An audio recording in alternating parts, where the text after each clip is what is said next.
ST बसला धडक दिल्याने झालेल्या अपघातात एसटी बस चालक आणि 3 प्रवासी जखमी झाले आहेत। अपघातादरम्यान एसटी बसच्या चालकाचे नियंत्रण सुटल्याने बस रस्त्यावरून शेतात उतरली। शनिवारी दुपारी 3:30 वाजण्याच्या सुमारास अपघात झाला। जखमींना उपचारासाठी मनोरच्या ग्रामीण रुग्णालयात दाखल करण्यात आले होते।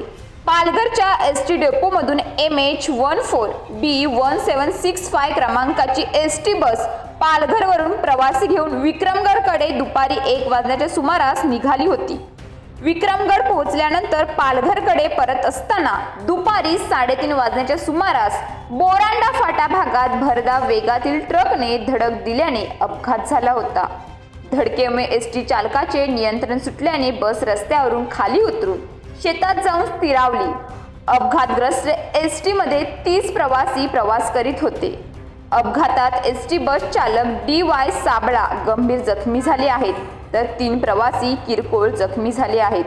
जखमींना उपचारासाठी मनोरच्या ग्रामीण रुग्णालयात दाखल करण्यात आले। अपघातग्रस्त एसटी बसमध्ये 30 प्रवासी प्रवास करीत असल्याची माहिती वाहक वसंत पाटील यांनी दिली।